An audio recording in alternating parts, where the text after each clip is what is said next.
حضرت حسن حسین کی اولاد میں سے تھا۔ اللہ والو مرنا ہے، وہ آگ یہاں جو ہے ہمیں، جو دنیا کی آگ ہمیں برداشت نہیں ہے، جہنم کی آگ کیسے برداشت کر سکیں گے ہم؟ جی ہمارا چہرہ جو ہے جلس کے رکھ دے گی، ہماری آنکھوں سے پیپ بہے گی۔ آج جو رخسار جو ہم شیشے میں دیکھتے ہیں، اینے میں دیکھتے ہیں، ہمیں خوبصورت لگتے ہیں، کل کو یہ ہڈیاں ہو جائے گا۔ آج تیرے جسم میں گوشت ہے، اپنے آپ کو کڑیل جوان کہتا ہے، طاقتور کہتا ہے، یاد رکھ جس دن قیامت کے دن یہ جہنم تیرے سارے گوشت کو جلا کے رکھ دے گی۔ ہندوستان میں لڑائی ہو گئی کسی گاؤں میں، اور ایک بچی، امیر کی بچی بھاگی، اس کو اپنی عزت کا خطرہ تھا کہ اگر میں یہی رکتی ہوں تو میری عزت نیلام ہو جائے گی، میری عزت تار تار ہو جائے گی، میری عزت خراب ہو جائے گی۔ وہ بھاگی، مسجد میں جا کے پناہ لے لی اس نے۔ مسجد میں امام صاحب بیٹھے، عشاء کا وقت ہے، قرآن مجید کی تلاوت کر رہے ہیں۔ اس نے کہا یہ کیا ہو گیا، تو کیسے مسجد میں آ گئی؟ چلی جا خدا را، لوگ مجھے کہیں گے تو امام ہے اور یہ کام کرتا ہے، مجھ پر جو ہے بدنامی کا دھبا لگ جائے گا، اب یہاں سے چلی جاؤ۔ اس نے کہا اگر میں یہاں سے چلی گئی تو میری عزت نیلام ہو جائے گی، تو اس کا ذمہ دار تو ہوگا۔ اس نے کہا وہ کیسے؟ اس نے کہا بہر میں جاؤں، مجھے میری عزت کا خطرہ ہے، میں نہیں جا سکتی۔ تو کہا ایک کونے میں بیٹھ جاؤ۔ وہ بچی کہتی ہے میں اس ایک کونے میں بیٹھ گئی، لیکن امام صاحب کو میں نے دیکھا جس جو ہے روشنی میں، جس دیوے میں روشنی میں، اس کی روشنی میں قرآن مجید کی تلاوت کر رہے تھے، وہ بار بار اپنی انگلی آگ کے اوپر رکھتے تھے، ساری رات جو ہے پڑھنے لگتے، پھر اپنی انگلی آگ پہ رکھ دیتے، پھر کچھ دیر ہوتی پھر اپنی انگلی آگ کے اوپر رکھ دیتے۔ وہ عورت فرماتی کہتی ہے میں ساری رات میں نے یہ ماجرا دیکھا، صبح اذان کا ٹائم ہوا، اس مولوی صاحب نے ہاتھ جوڑے کہ اب تو چلی جا، اب تو لوگوں کے آنے کا وقت ہو گیا اور لوگ مجھ پہ بدنامی کا جو دھبا لگا دیں گے، چلی جا۔ کہنے لگی اس وقت تک نہیں جاؤں گی جب تک یہ بات نہیں بتائے گا کہ رات کو اپنی انگلی آگ کے اوپر کیوں جلا رہا تھا۔ اس نے کہا یہ میرا معاملہ ہے اور میرے اللہ کا معاملہ ہے، یہ راز کی باتیں ہیں، رہنے دو۔ اس نے کہا جب تک تو نہیں بتائے گا میں نہیں جاؤں گی۔ اب مولوی صاحب کو اپنی عزت کا بھی خطرہ تھا۔ اس نے کہا جب میرے دل میں خیال آتا کیا ہے، لڑکی بھی اکیلی ہے، تو بھی اکیلا ہے، کوئی دیکھنے والا نہیں ہے، سارے لوگ سو چکے ہیں، جا اس سے حرام کر لے، تو میں اپنے دل میں سوچتا، میں اپنے نفس کو کہتا اگر تو دنیا کی آگ برداشت کر سکتا ہے تو پھر جا گناہ کر لے، تو میں اپنی انگلی آگ کے اوپر رکھ دیتا۔ ساری رات میں اس طریقے سے کرتا رہا۔ بچی گھر گئی، اپنے ابا کو سارا ماجرا کہا یہ ماجرا ہوا ہے اور میں اسی بچے سے ہی نکاح کروں گی۔ اب آپ سوچئے حرام سے بچہ اللہ نے حلال طریقے سے دے دی، ہم تو حرام سے بچنے کا ارادہ ہی نہیں کرتے۔ ان اللہ لا یغیر ما بقوم حتی یغیروا ما بانفسہم، جب بندہ خود نہیں بدلنے کا ارادہ کرتا، جب اس کا خود کا دل نہیں ہے۔ اب سب تم آئے ہوئے ہو معذرت کے ساتھ، اب تم نے ارادہ کیا کہ ہم نے جمعہ پڑھنا ہے، ہم نے مسجد میں جانا ہے، اور ارادہ کیے، پھر کوشش کی، پھر ہمت کی، پھر چل کے آئے۔ اگر تمہارا ارادہ نہ ہوتا بتاؤ تجھے فرشتے لے کر یا اٹھا کر یہاں پر لے آئے؟ نہیں نا، خود چل کے آئے نا، کوشش کی ہے، محنت کی ہے، کچھ خرچ کیا ہے، پھر مسجد میں آگئے۔ انما الاعمال بالنیات، اعمال کا دار و مدار نیتوں پر ہے۔ ہماری نیت ٹھیک ہو گئی سارے کام ٹھیک ہو جائیں گے۔ جب ہماری نیت ہے ہم نے حرام سے بچنا ہے، حرام کام کے قریب ہی نہیں جانا، تو پھر یاد رکھو دنیا کی کوئی طاقت ہمیں حرام پر لے نہیں جاتی۔ ہندوستان میں خواجہ عزیز الحسن مجذوب بہت اللہ والے گزرے ہیں، وہ اپنے توبہ کا واقعہ لکھتے ہیں کہ میں نے کس طرح گناہوں سے توبہ کی، اور ایک ڈپٹی کلیکٹر ڈپٹی کلیکٹر اس کو کہتے ہیں کہ پورے ضلع کا جو ہے وہ بڑا آفیسر ہوتا ہے، اور پورے D P O D S P سارے اس کے نیچے کام کر رہے ہوتے ہیں۔ حضرت جگر مراد آبادی ہندوستان کے بہت بڑے شاعر گزرے ہیں۔ جس طریقے سے ہمارے پاکستان کے شاعر علامہ اقبال تھے، لوگ ان کی تعریف کرتے ہیں، وقت آنے پر ان کی بھی توبہ کا واقعہ بیان کروں گا۔ تو وہ لکھتے ہیں کہ کیا ہے، خواجہ عزیز حسن مجذوب یہ ایک جو ہے گناہگار تھے، یہ نیک کیسے بنے؟ ایک سرکاری ڈپٹی پر ہوتے ہوئے اس کی بڑی داڑھی، جبہ کبا، جی پگڑی سر پہ، لباس درویشوں والا، یہ کیسا؟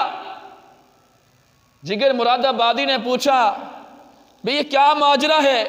سرکاری نوکری ہے تیری، جی ڈپٹی کلیکٹر ہے، اور لباس مولویوں والا، لباس درویشوں والا، کس کی صحبت میں رہتا ہے؟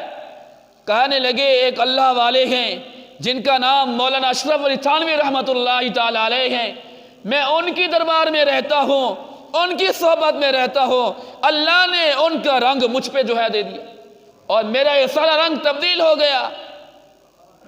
اس نے کہا جگر مراد آبادی شراب کے بھی بہت بڑے عادی تھے، شراب کے بغیر گزارا نہیں ہوتا، شراب کے عادیوں سے جا کے پوچھو، ان کی زندگی بھی نہیں گزرتی شراب کے بغیر۔ جگر مراد آبادی کہنے لگے اپنے پیر سے کہہ دینا میں آپ کے دربار میں آنا چاہتا ہوں، لیکن ایک بات ہے، شراب نہیں چھوڑوں گا، میں آ کے آپ کے دربار میں یعنی مسجد میں آ کر بھی شراب پیوں گا۔ خواجہ عزیز حسن مجذوب غصے میں ہو گئے، آپس سے باہر ہو گئے، تو مسجد میں آ کے شراب پیے گا، میرا پیر تجھے نہیں رکھے گا۔ اس نے کہا بھائی غصے نہ ہو تو ذرا بات تو کر کے دیکھنا، ذرا آزمائے، ہو سکتا ہے کہ میری بات بن جائے۔ تو یہ کہتے ہیں کہ میں ان کے پاس گیا، میں نے اشرف علی تھانوی رحمۃ اللہ تعالی علیہ کے سامنے یہ بات رکھی کہ جگر مراد آبادی نے یوں کہا، تو حضرت والا غصے میں ہو گئے، کہنے لگے کہ تم نے اس کو روکا کیوں؟ تم نے یہ بات اس کو کہی کیوں ہے؟ حضور نے تو کافرے کو گلے لگایا ہے، کسی طریقے سے یہ مسلمان ہو جائے، ایمان لے آئے، ان کی ذات سے نفرت نہیں کرنی ہے، اس کے کردار سے نفرت کرنی ہے، اور قریب اس کے اس لیے ہونا ہے تاکہ یہ گناہ چھوڑ کے نیکی کے کاموں میں آ جائیں، اور تو نے اس کو ایسی بات کر دی ہے، جاؤ اس کو بلا کے لے آؤ اور اس کو یہ بات کہو کہ شراب مسجد میں نہیں پینے دوں گا، اس لیے کہ مسجد عبادت خانہ ہے، مسجد اللہ کی عبادت کرنے کی جگہ ہے، مسجد میں اللہ کے فرشتے 24 گھنٹے عبادت کرتے ہیں، ہاں میرے گھر میں شراب پینے نہیں روکوں گا۔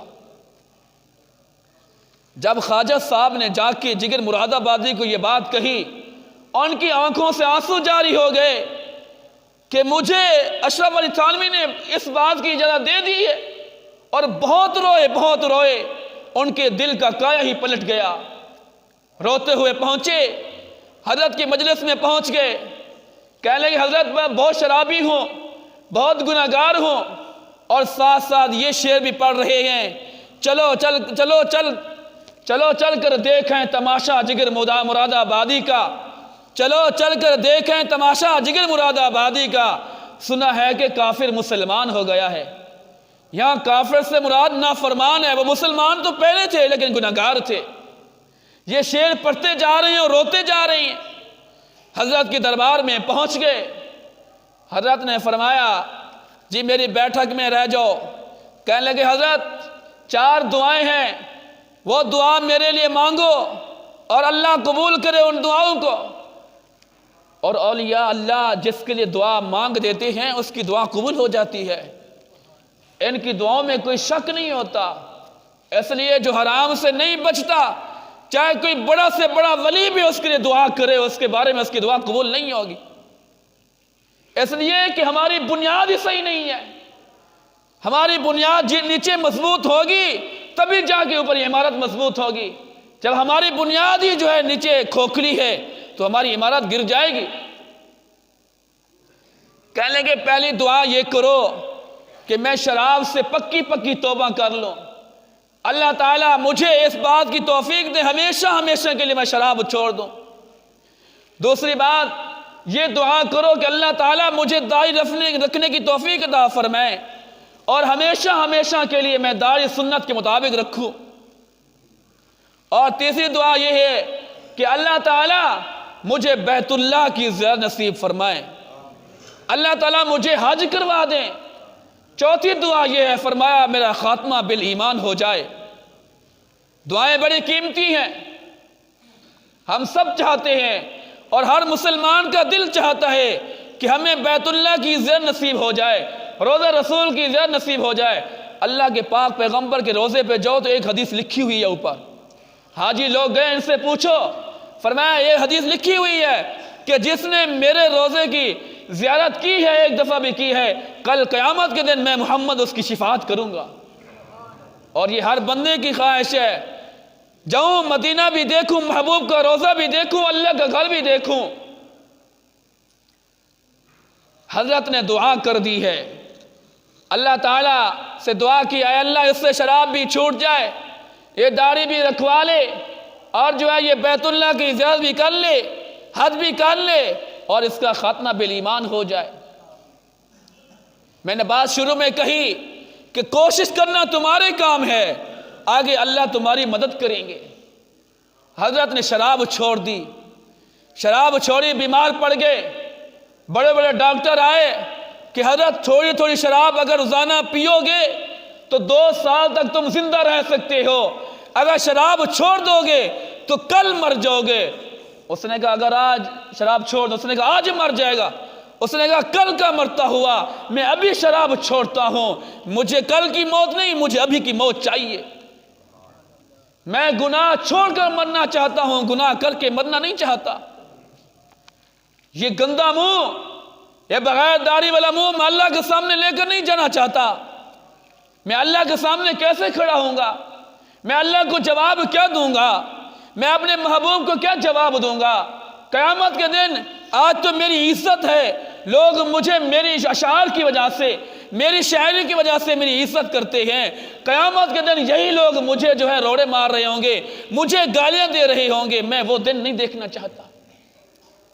لکھا ہے تاریخ میں کہ شراب چھوڑی 10 سال تک زندہ رہے، 10 سال تک اللہ نے ایسی مدد کی، حرام کاموں کو چھوڑ دیا، پھر اللہ نے حج کا بھی حج بھی نصیب فرما دیا۔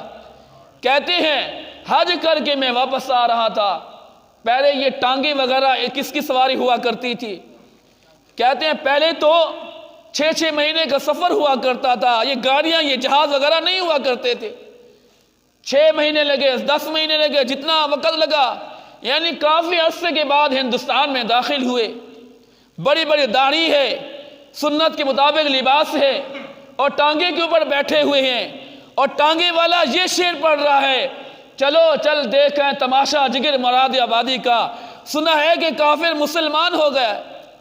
آپ نے دیکھا ہوگا رشکہ چلانے والے یا ڈرائیور وغیرہ، ان کی عادت ہوتی ہے کوئی نہ کوئی گانا اپنی زبان سے یا تو چلا دیتے ہیں یا خود گاتے رہتے ہیں۔ تو ٹانگے والا بھی یہ جو ہے اشعار کہہ رہا تھا، چلو چل کر دیکھیں تماشا جگر مراد آبادی کا، سنا ہے کہ کافر مسلمان ہو گیا ہے۔